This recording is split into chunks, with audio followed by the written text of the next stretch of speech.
Dave, listen, I have three daughters, and that's like asking me to pick which of my daughters I love the most. It really is. And just for the reasons you mentioned, I mean, the fact that we're still selling products that are very similar to what my grandfather used to start this company 102 years ago, I mean, that really means a lot to me. That was David Brand sharing the essence of his family company, Coast Knives, and my weird fascination with headlamps today on the Wet Fly Swing Fly Fishing Show. Welcome to the Wet Fly Swing Fly Fishing Show, where you discover tips, tricks, and tools from the leading names in fly fishing today. Hey, how's it going today? Thanks for stopping by the Fly Fishing Show. If you get a chance, please head over to Instagram and follow us at Wet Fly Swing. And you can also find us on any of the social media apps out there. And leave a lightning bolt emoji if you get a chance. That way I'll know I can track you down and say hey. Before we get started, let's hear from our sponsor. Togen's Fly Shop, providing superior products at an affordable price. An amazing resource for fly tying materials, tools, and fishing accessories. Since 2005, Togen's has been over-delivering on price, service, and passion, and now it's time to discover the Togen's buzz for yourself. Head over to wetflyswing.com/Togens to get started today. You support this podcast by clicking over to take a look at Togens online. That's wetflyswing.com/Togens. Togens. Togens. David Brand's third-generation headman at Coast is on the show to share his powerful family story today. We find out how Coast got started over 100 years ago selling knives with the focus on the fishing industry, then transitioned into LED technology, leading the way there with some pretty cool innovations. Lots of good stuff, lots of good stories from one of the companies that I love today. So without further ado, here is David Brands from coastportland.com. How's it going, David? Great. How are you today, Dave? Good. Thanks for taking a little time out of your, I'm sure, your busy schedule to get on a podcast here.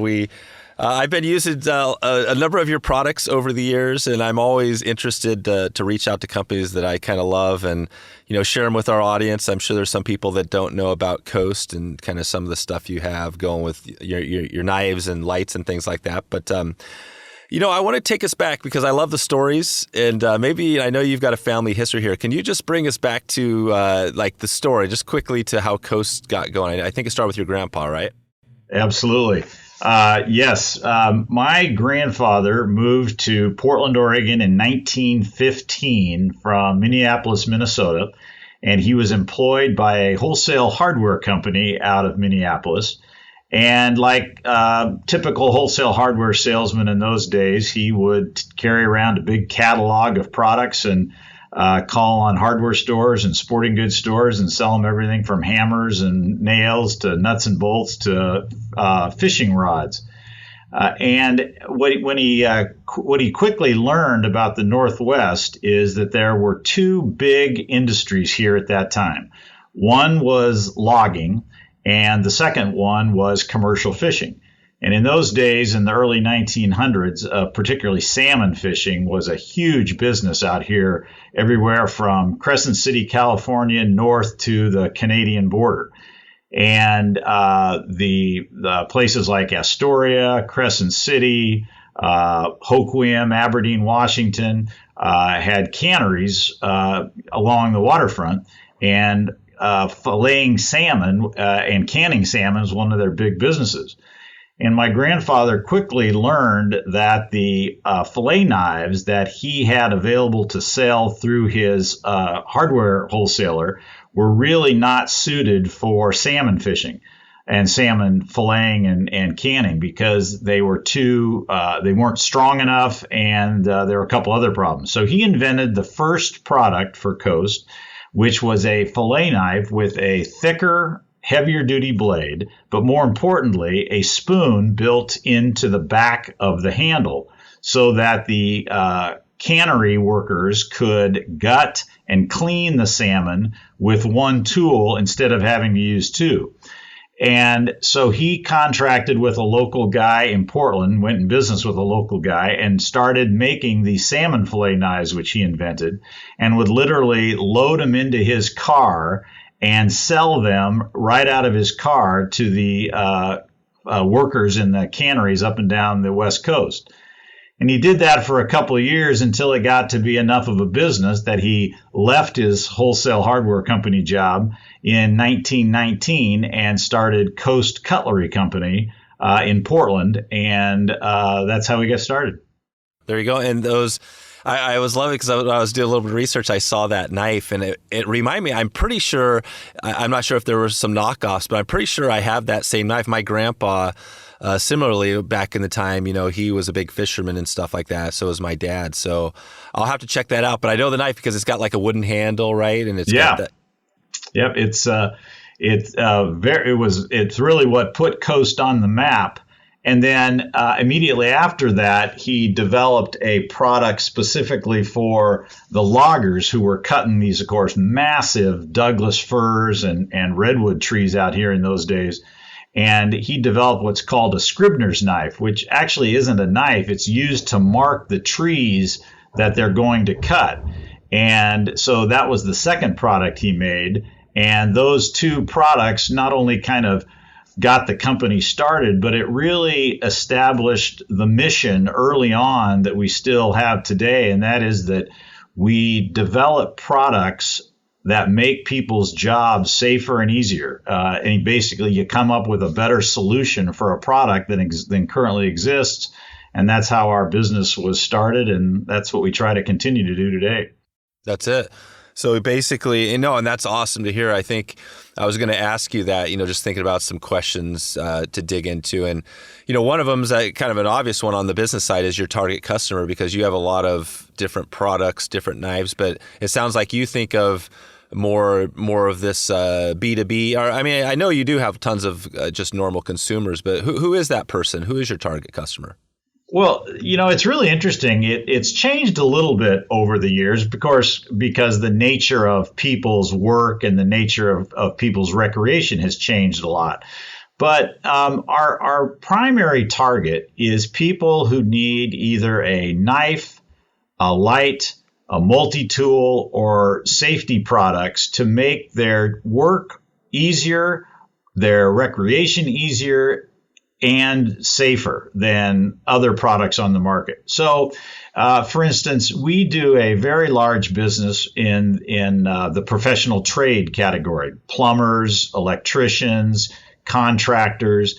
But also, we do a very significant business in the outdoor recreation business: hunters, fishermen, campers.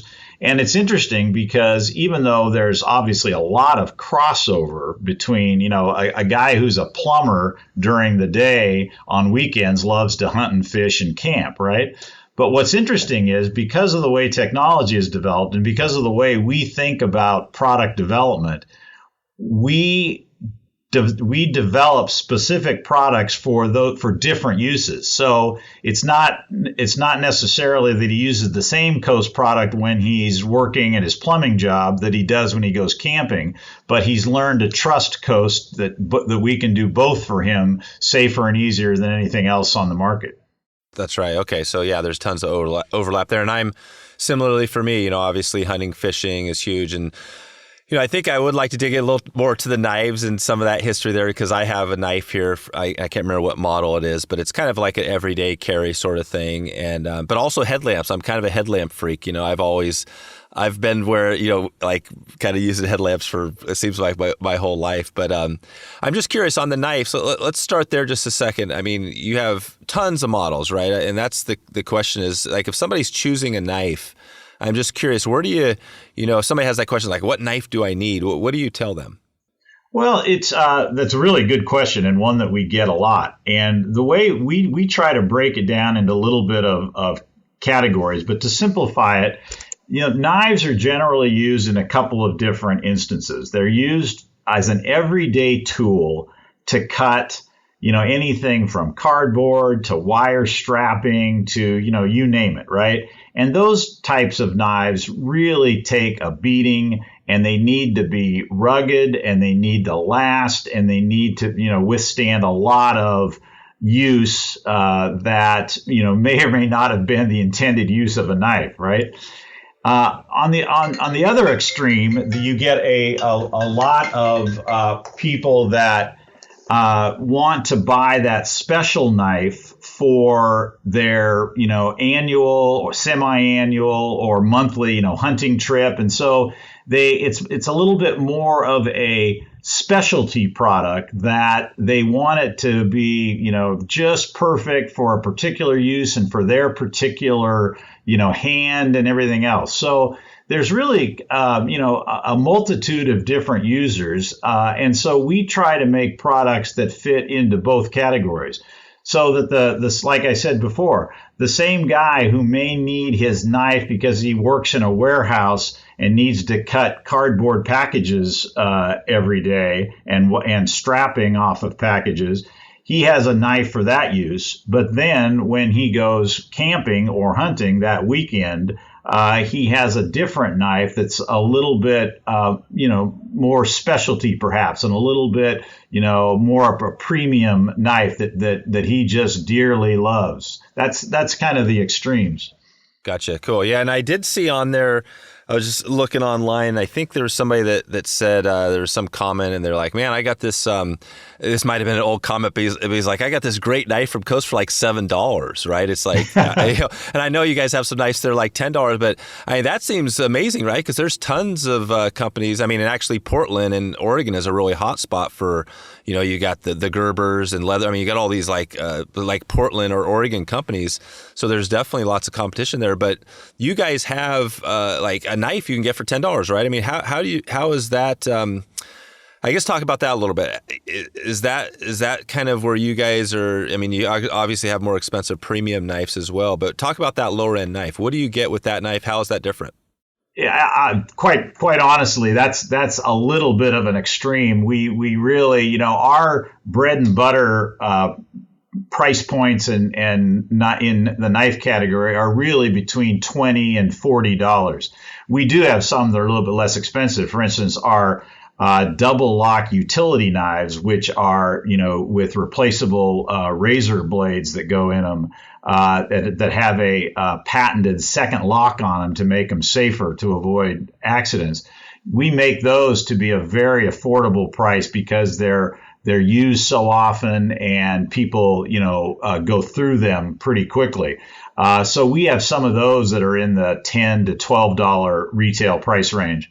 But most of our knives, we do consider our knives a great value, no matter what the price they are. But most of our knives are really in the $20 to $40 price range, and generally the ones that are used more for everyday work tend to be on the lower price range. And then the more premium knives that have, maybe a little higher quality steel, a little bit a nicer, different handle material, those tend to be in the $35 to $40 retail price range. Gotcha. Okay, perfect.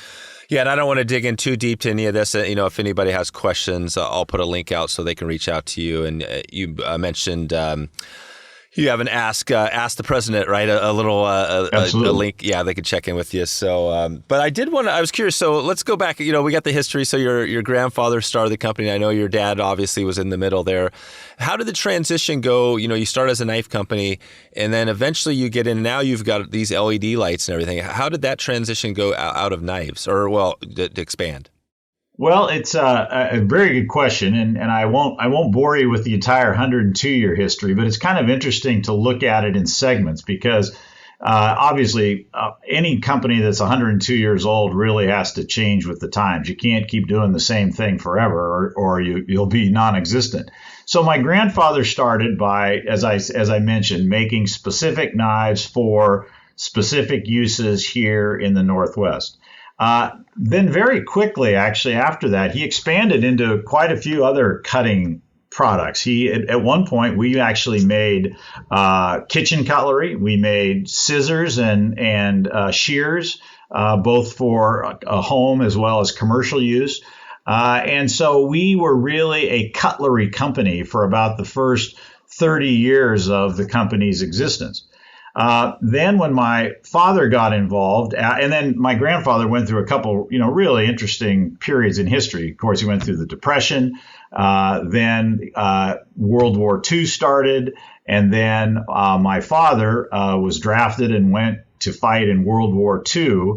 And then when he came out of the war in the late 40s, then he took over the company from my grandfather, and that my father was really the first one to take a really small regional company and look to expand it more geographically. So he did develop a number of new products as well, but his focus was really to, broaden our customer base, expand our business geographically, and take advantage of kind of the post-war boom in terms of business and people coming back from the war and the economy really, starting to roll again. But even with my father, he was pretty much kept it a cutlery company until I got involved in the early 1980s.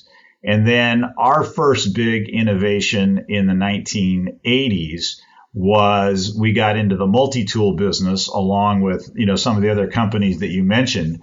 And multi-tools became a very, very significant part of our business and still is today. In fact, to your point, at one point a couple of years ago, somebody did a survey that said 95% of all multi-tools sold in the United States come from Portland, Oregon, within about a 10-mile radius, which is really remarkable when you think about it.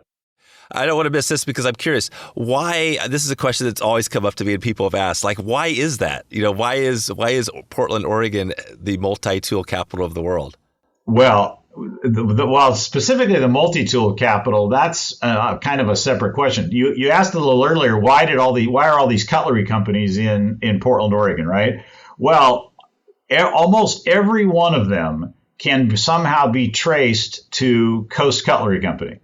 There are a number of stories, but, as in any successful company, people that work there sometimes think either they can do it better or they just want to be their own boss or whatever. So most of the other cutlery companies that started in Portland have some connection to Coast.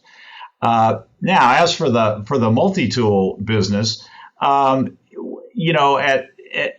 its peak, the multi-tools were made by probably 50 different manufacturers. It just so happened that after all of that shakeout, the only ones really still, standing and still selling any quantity of multi-tools are located in Portland. That is probably got a little something to do with the fact that, Leatherman and Coast and Gerber got into the business before pretty much everybody else. But it also probably has to do as much with the kind of the longevity and consistency of the companies themselves. So, but it's very interesting that so many knives and multi-tools come from Portland. If you look back on it, the secret to your success, right? I mean, you've got probably lots of companies that tried to copy you, were there along the way and are gone now. I mean, you guys have been going for a while. I mean, is there one thing you attribute your success to? Well, I think there are a couple things. First of all, it's unusual for a company to be owned by one family for 102 years. And so when you own a family company, you have a much higher level of responsibility than you do if you just work for a company or you're a public owned company or you're a division of a larger corporation.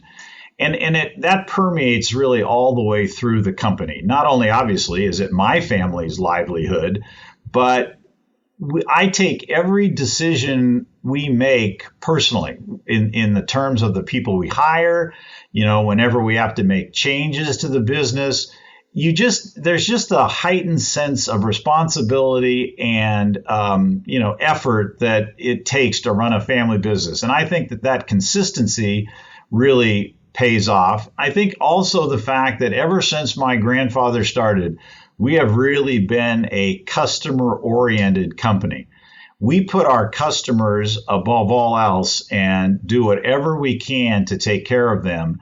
And through good times and bad times, through depressions and pandemics, that has really helped us, that because our customers trust us, they know we will do what we say we'll do, and that has really helped us through all kinds of ups and downs in 102 years. Yeah, that's amazing. No, I think that's the trust is obviously the biggest thing. I mean, you can't have a successful business without your folks trusting you. So that's cool. Well, I sidetracked you for a little bit, so let's get back on the topic. I'm curious. I guess maybe take us back into the. We were kind of on that track of talking about the lights, right? Right. Yeah. So maybe you could step us back to wherever I cut you off. Sure. So in the early 1990s, I discovered LED technology. And in the 1990s, LEDs were, very few people had heard of them. Very few people knew what they were. Very few people knew what they did.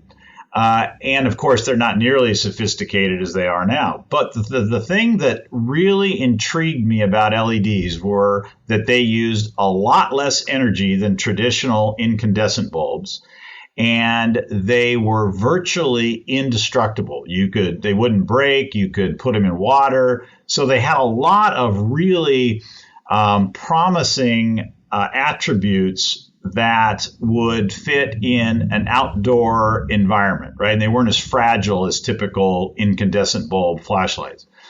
And we were in the flashlight business, though not, it wasn't a big part of our business at that time.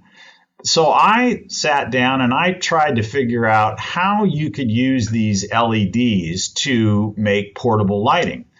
And originally, LEDs did not put out very much light at all. In fact, it's almost laughable how little light they put out compared to what they do now.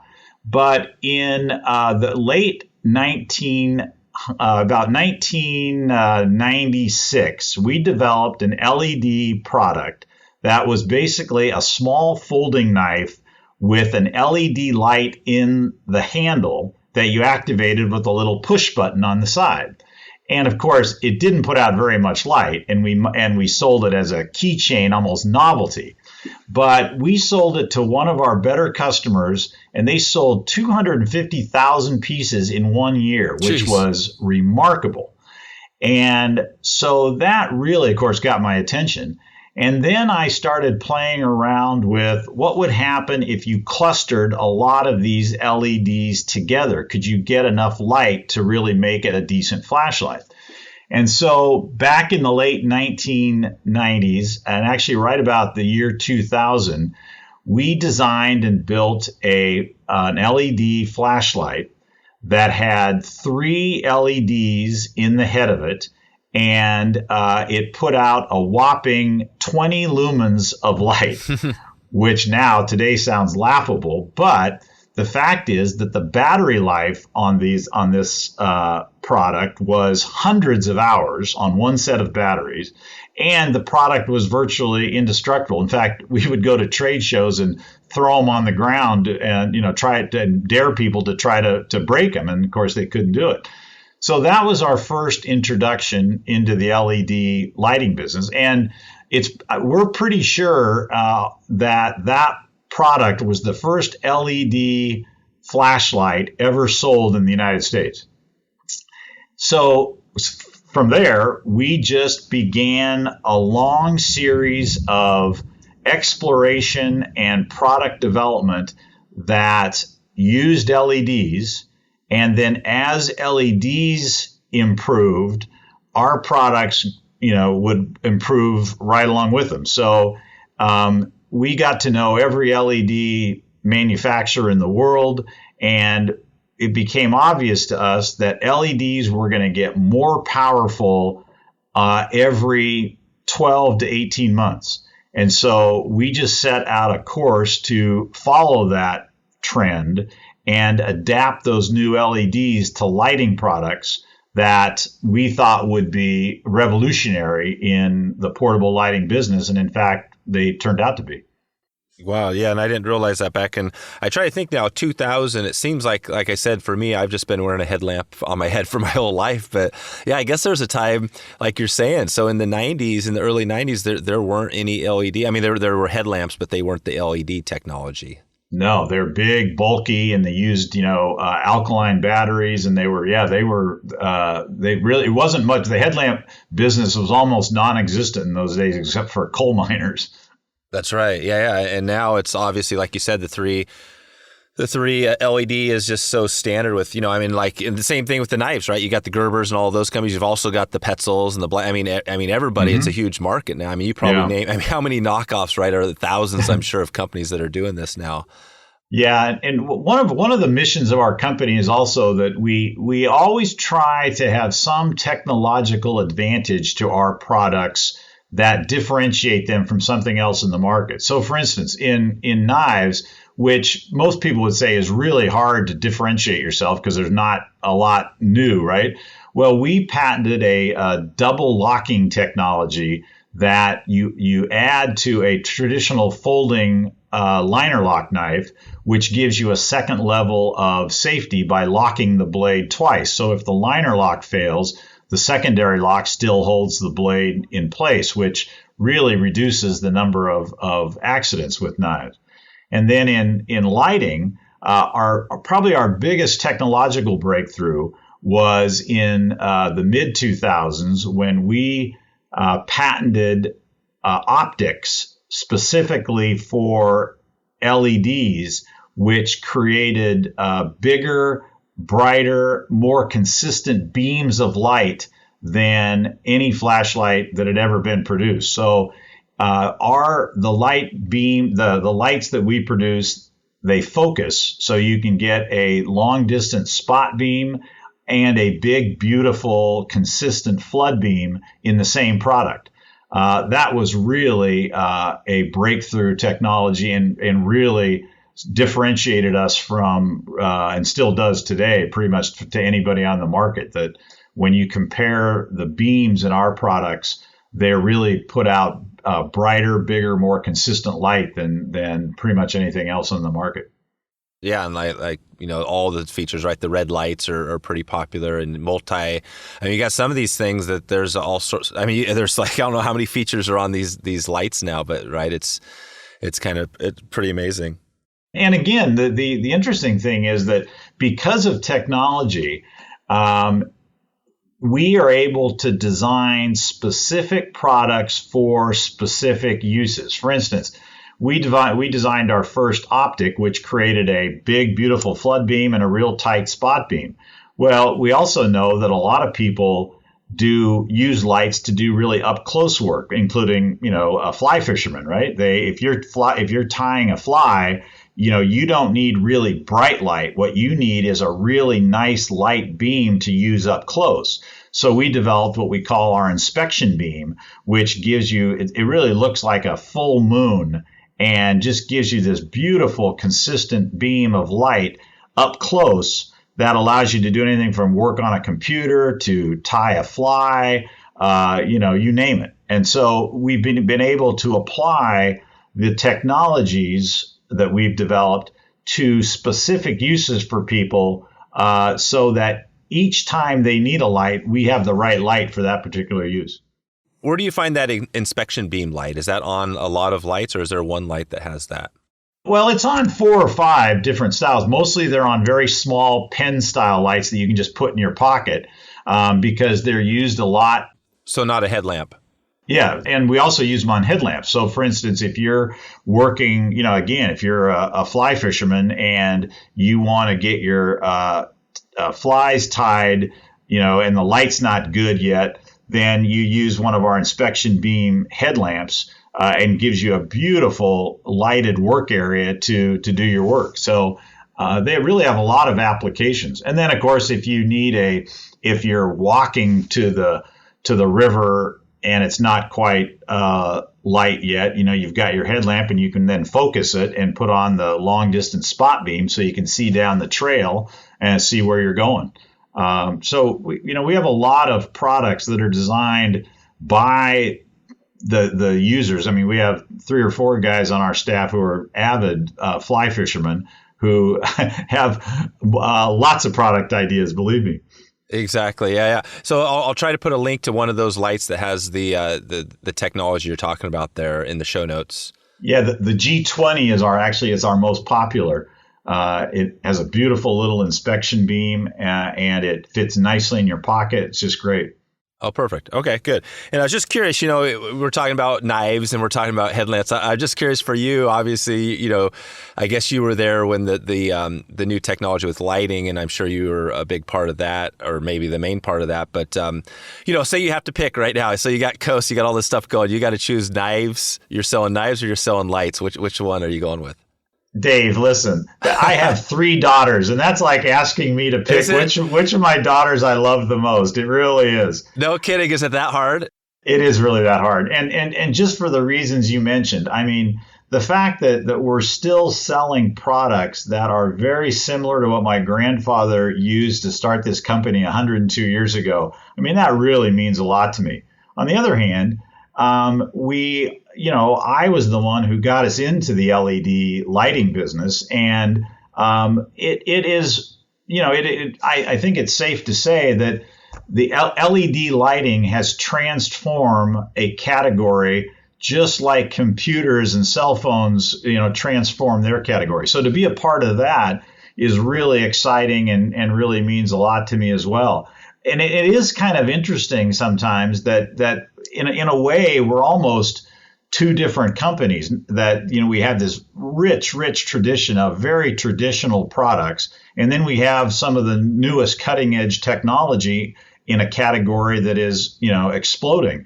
But we try to respect both parts of the business, and we try to apply what we learn in each sides of those business to the other. So it's really fun. It's challenging, but it's fun. Let's take a quick break for a word from our sponsor. Togen's Fly Shop, providing superior quality products at an affordable price, an amazing resource for fly tying materials, tools, and fly fishing accessories. Togen's has you covered when looking for unique in-house products, but also supports and supplies materials and tools from other leading fly brands you know and trust. Togen's is now offering their mystery fly tying box, where they simplify the process for you in choosing materials. You're only one click away from these hand-picked subscription tying boxes that are packed with value at almost half the cost. And I recently made a order through Togen's, and the experience was perfect. After a recent trip nymphing for trout, I had to replace my tungsten beads and some jig hooks and a few other items. The products arrived in a couple of days from Togen's with a nice little card, a bonus value, and a welcome note from the Togen's family. Since 2005, Togen's has been over-delivering on price and customer service, so it's time to discover for yourself what the buzz is all about. Head over to wetflyswing.com/Togens and take a look at their diverse selection of products today. You can support this podcast by clicking over to take a look at Togen's online. That's wetflyswing.com/TOGENS. Togens. Okay, now back to the show. We've had obviously a number of fly fishing, founders, executives, things like that. And Orvis is a big fly fishing company, like similar to you guys. They've been around a long time. It's a family business, and they're just a really great company. And I asked a past CEO on a past episode, I'll put a link in the show notes to that, Perkins, about the products, right? Like, how do you, and he gets into that. And it's really interesting because, they do everything, but they've kind of narrowed it down a little bit, right? Trying to focus things. And for you guys, right. I mean, obviously you've got knives, you've got lights, you've got some other, what other, as you look into the future, I mean, without giving away secrets, I mean, how do you focus on what's next? Well, first of all, we're fortunate in that the technology of lighting is still evolving. And we are constantly finding and discovering new ways to power lighting, new ways to shape light, new uses for smaller, more efficient lighting. Just one example, for instance, which is a little bit removed from the outdoor category, but We also make work lights for people using on job sites and things like that, places like that. And we have basically been able to replace the traditional old, really hot halogen work lights that you plugged in and, they were easily breakable. They were very dangerous. We've replaced those now with LED work lights, which are half or a third of the size. They put out more light and they put out better light, and they're safer than those traditional work lights. So there's another example of where we've been able to apply our technology to a category that makes people's work safer and easier. So that's a good example. Then on the other extreme, because LEDs still don't require as much power as old incandescent lights, we make very, very small, like clip-on lights, for instance, that fishermen can clip onto their vest. And they have both hands free. They can focus the light. They can dim it. They can put it any light level they want if they're working up close, or if they need to see down the trail. So there's all kinds of new developments coming out that help us create even better products for specific uses. And then, of course, the fact is now a lot of things are moving towards rechargeable battery technology. And that's another entire new wave for us where we came out with, we have the only technology on the market that you can power our products with either a rechargeable lithium battery or use alkaline batteries. So you never have to worry about being without your light. If you're out on a camping trip and you don't have access to charge the product, all you got to do is slip in a couple AA batteries and you're good to go. So it kind of takes away that fear of, oh my gosh, if I have a rechargeable product but I can't charge it, what happens? We eliminate that problem. On the other hand, if you use it as a rechargeable, you can save the cost and the disposal of all of those alkaline batteries. So it's really the best of both worlds. Exactly. And I'm interested. I mean, there's so many topics here. I mean, batteries and its disposal and things like that. I'm curious on that. I was just thinking, I have I can't even think of the name of the company, but like a portable, right? Rechargeable. You got your thing. Everybody's got a phone now. So, if you're out, on a trip, you probably have your phone and you can charge it now. I mean, a headlamp, is the technology almost there where you've got these headlamps where literally you just don't need, you could just set it out in the sun and it charges for the night, or is that not quite there yet? Well, we're working on that, but or is that's one of those things? That's yeah, no, it's well, that's really probably not a secret. There's a lot of people working on that, but the key there is it's all about the solar technology and whether right now to have the solar technology needed to power the headlamp, the solar panel is 10 times bigger than the headlamp. So it's not real practical yet, but that's one direction clearly that there'll be a breakthrough there in the next few years. The other things are, fast charging and long charging. One of the things about our products is that we have different modes in our lights. So for instance, headlamps is a great example. We have headlamps that when they're fully charged, they'll last up to 10 days of use on one charge if you put them in the energy saving mode, which is frankly adequate for 90% of what you need a headlamp for. So there's a lot of technology that's being developed that kind of solves some of those questions that you just brought up. Is when do you feel really comfortable taking a rechargeable product? Yeah, and I think you guys are hitting on it. I mean, that's the problem with the old rechargeable is that you don't want to get stuck. And then, but I love the fact that you've got the alkaline battery interchangeably. Just was going to note, you got me, battery, and we're not going to have time to dig into the battery technology, but we had one of our sponsors this last year is Turtlebox Audio, and it was really interesting. I'll put a link to that show.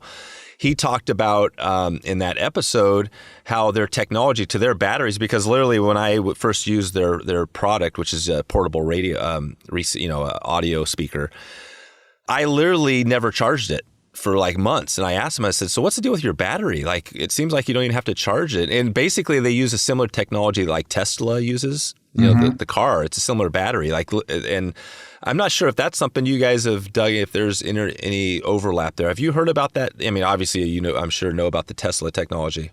Yeah, well, yes. In fact, the one of the main batteries that we use in our rechargeable product is the same battery that they use in Teslas, except that in Teslas they use hundreds of them packed together, and we obviously don't need that many.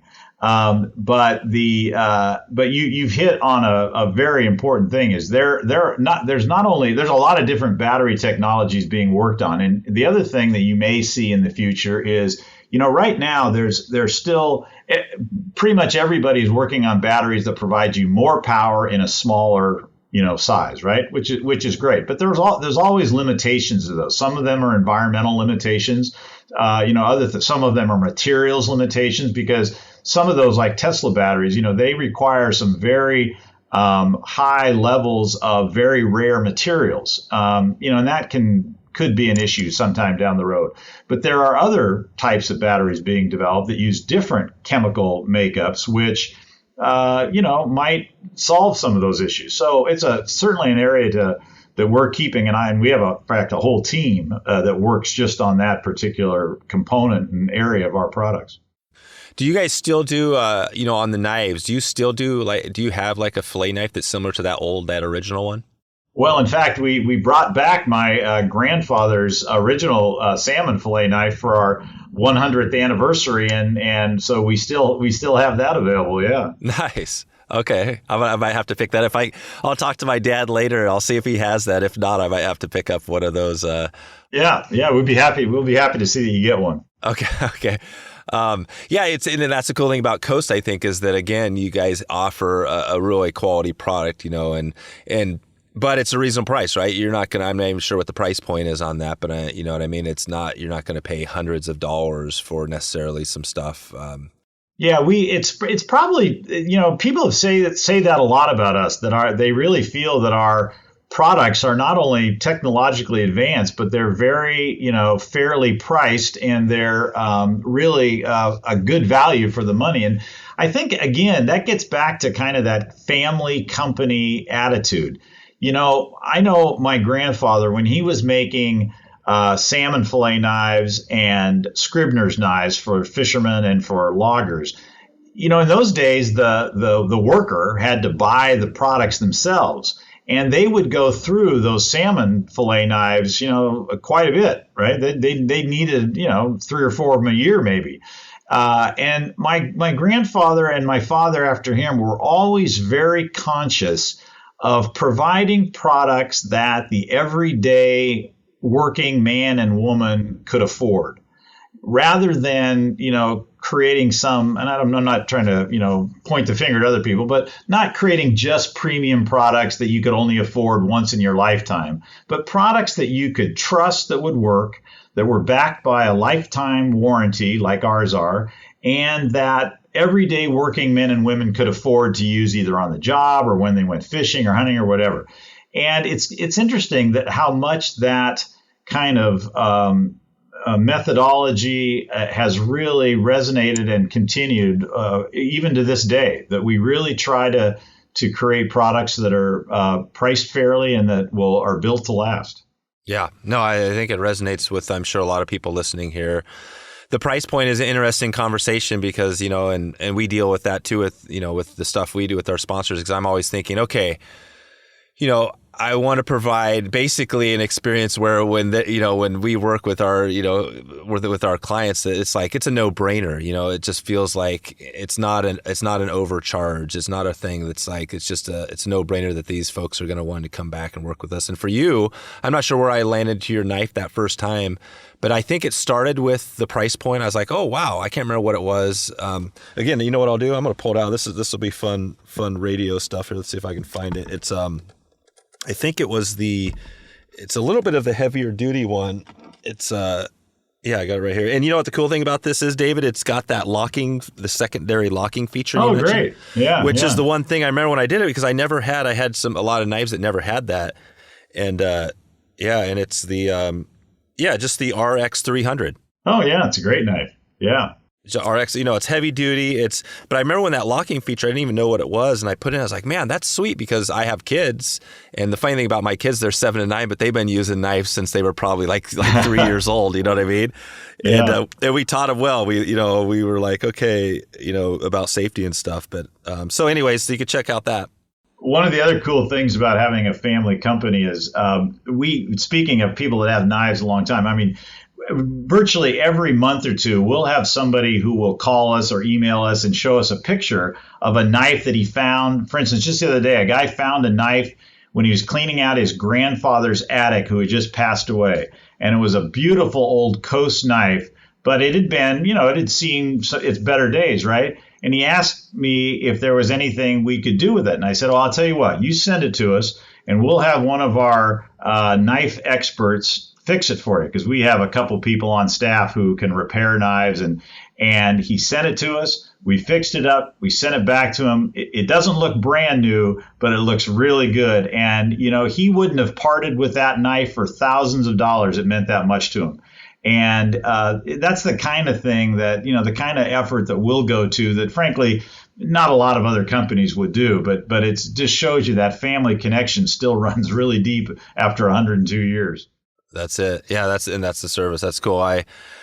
Well, David, I think just a couple. Maybe we can take this out of here, a quick little rapid fire round. I had a few questions for you. These are just some, sure. It's just some general stuff that, I think probably things you've been asked many times before. But let's start out just the top. We have a lot of, definitely there's companies, there's brands, there's people that are listening here. I'm curious if you were to give somebody, say, just a little tip to help maybe them in their business. I mean, what do you, because obviously you guys have been successful, you've stuck around. Is there one thing you kind of looking back that you might, give that person today? Yeah, I think that it's maybe sound a little too simple, but if there's something that you really like to do and you can figure out a better and easier way to do it, whether it's fishing, hunting, camping, plumbing, you name it. If there's something that you can identify that you think you could do better or build something that did something better, go for it. Because it's amazing to me how many times you'll see a product on the market that you look at it and you say, gosh, why didn't somebody else think of that? Well, the fact is maybe somebody did, but they just didn't have either the courage or, the wherewithal to try it. And the other thing is, in this day and age, it's easier than ever to try to develop a product and sell it because of the internet. And, 10, 20 years ago, you were at the mercy of big companies like Walmart and, Cabela's, you name it, right? But now if you have a good idea and you can build it, you can market it yourself. And so that's would be my advice is find a solution to a problem that needs a solution and develop a product to do it better.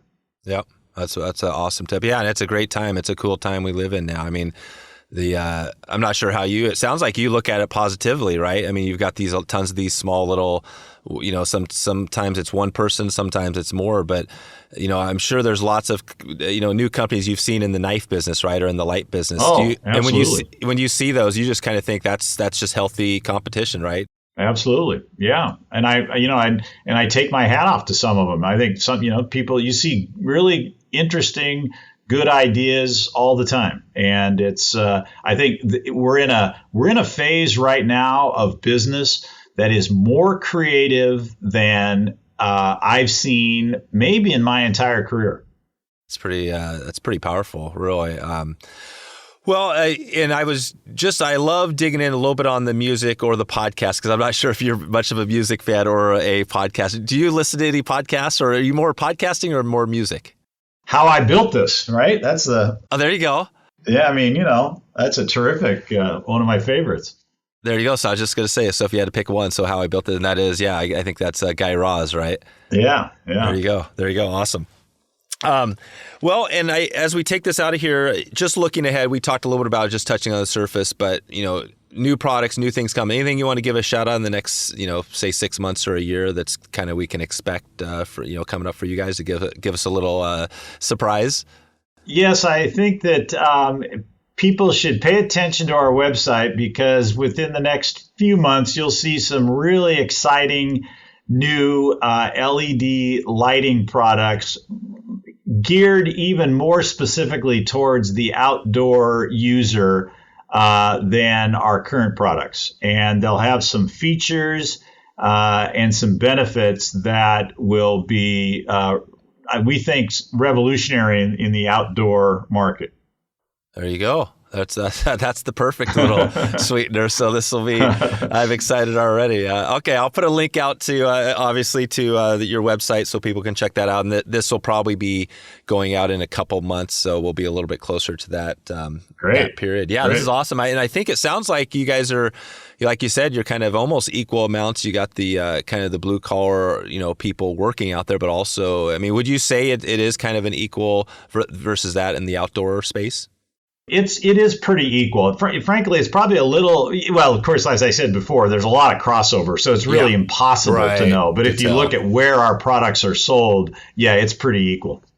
All right, David. Well, hey, I just want to say thanks for, producing the great products. Like I said, kind of my knife and some of the lights and stuff I've had over the years. I'm excited to keep in touch with you and looking forward to share the story, and we'll talk to you soon. Good. Well, thanks. And the one last thing I want to leave you with is the good news about Coast is, and people ask me this all the time, is there going to be a fourth generation? And I'm glad to say that we do have a fourth generation in the company. So we're planning on another 102 years. So. Oh, wow. No kidding. I don't know if you'll be around then, Dave, but somebody will be. Yeah, that's right. Well, so fourth generation, that's amazing. Okay, well, maybe we'll save that to the next one to see when we get to that point. We'll bring on the fourth generation if they're up to that Great. point. We'll go from there. Okay. All right, Dave, we'll talk to you soon. Nice talking to you. Thanks. Bye. So there you go.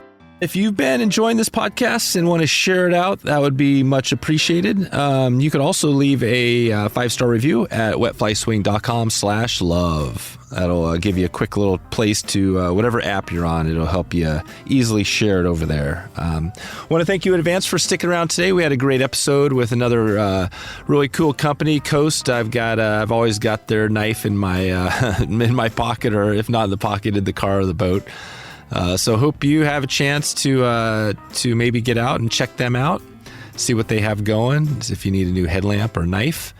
If you have a product that you really love, maybe a knife company or somebody you'd love me to dig into and you want to hear that story, send me a message, dave@wetflyswing.com.